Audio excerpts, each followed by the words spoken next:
Hola, Moshe Cohen. Hola. Hola, estem aquí al jardí de l'Ateneu Barcelonès.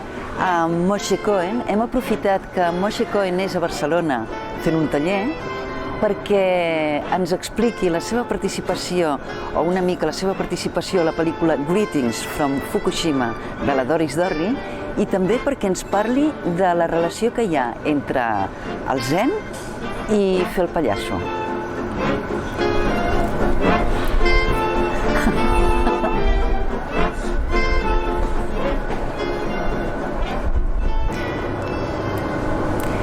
Moshe, you say that you are a Zen master for clowns and a clown teacher for Zen masters. This is a curious occupation. Do you think clowning helps to transcend the self, and maybe that's why Bernie Glassman came to you? Well, Bernie came to me because he was looking for tools of tricksterdom, and he was looking because he told me that the teachers under him, his students, and they just took themselves too seriously, and he wanted to be able to break that, and he wanted some tools, some clowning tools to turn things upside down. So that was why he came to, as far as I know.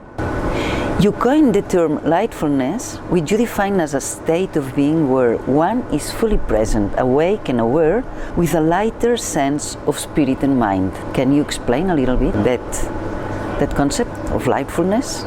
I can try, but like most intuitive aspects, it's something that one experiences, so trying to explain it in rational frame is always going to be difficult. I think that if you go to mindfulness and this idea of being present with everything, or Zen, which is we're all part of the same whatever, then being in that space doesn't preclude, it doesn't stop one from communicating with other people. That's what clowning is. The clown is also in that space. Yet the clown is offering energy outwards and receiving energy inwards. I don't think that mindfulness means that you're not shut off. And then the question is, well, how do you offer energy? And lightness is like any type of sense of joy coming up or uplifting energy inside. The smallest amount of that is really feeling lighter. Whether one is extremely delighted by some event in life, or one is in love, or whatever, one gets the sense of just feeling a little lighter, right? And so the question is can one invite that energy to be present at the same time as you're here now? There's no actual offering necessarily. It's not like you're saying, we're doing something. It's just like you're there. Yet you, in your state of being, feel a little lighter. Yeah. And it can if you feel that, then all of a sudden your movement also can express this, or your voice can have some type of uplift quality to it that's being generated by this sense of lightness. How's that for an explanation? Oh wow, oh great. You invite humor and lightness into the practice of Zen for self-inquiry and outward connection.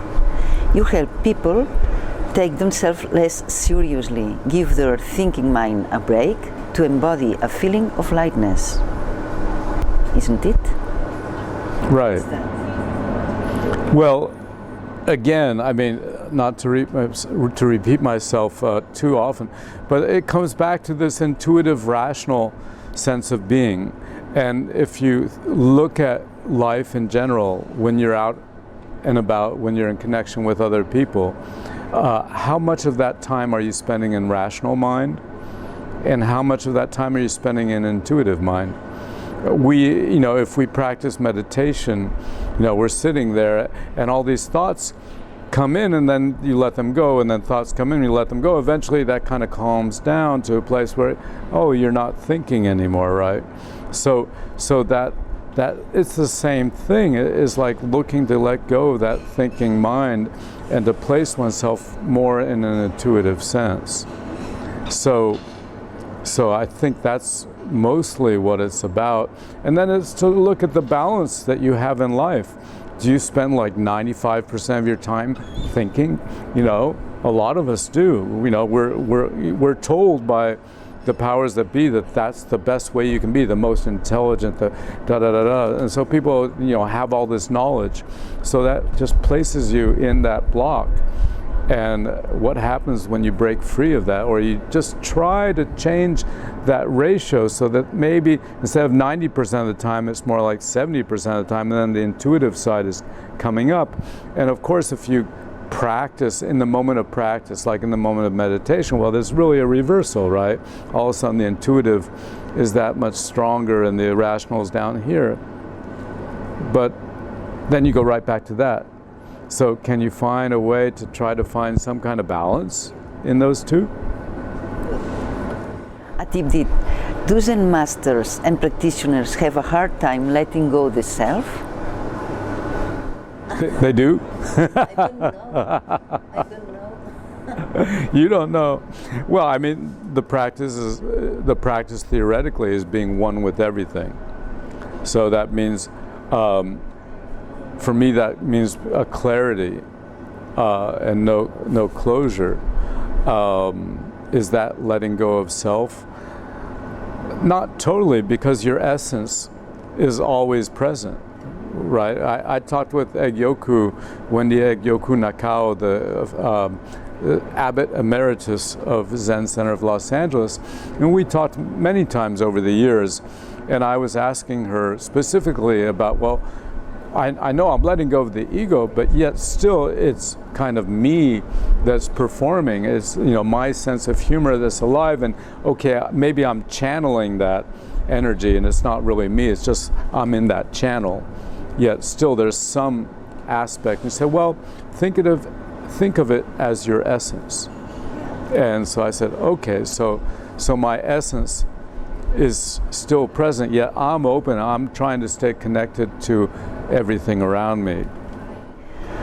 At the beginning of the film Greetings from Fukushima, the main character is in a deep state of confusion, sadness, guilt and concern, which prevents her from playing the clown with you, as was her intention. Is this state of disconnection from oneself a drawback to clowning? So she's looking for a way to find herself, I think. And she needs to get out of the situation she's in. So she sees this opportunity to travel to Japan, and innocently I say, sure, come along, because I think she knows what she's doing and she's going to be able to perform with me.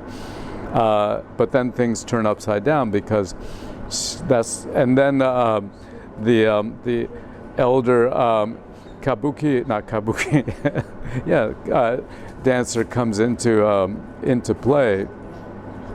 And all of a sudden, there's an opening for her, and that when she goes to this woman's house, she sees or she feels a different situation that maybe is going to give her an opportunity to expand. It's a geisha, not a kabuki dancer, excuse me. It's a geisha. Yeah. Yes. So she was too disconnected. Maybe from herself. I think she's trying to really connect with what she's feeling after this major break. Yeah, I mean, you know, you're in love and boom, it falls out, and all of a sudden it can be a big hold. Thank you very much, Moshe. Thanks. Are we recording yet? Are you sure? So if I take this and throw it away, is that too serious, or is that funny at all? I don't know.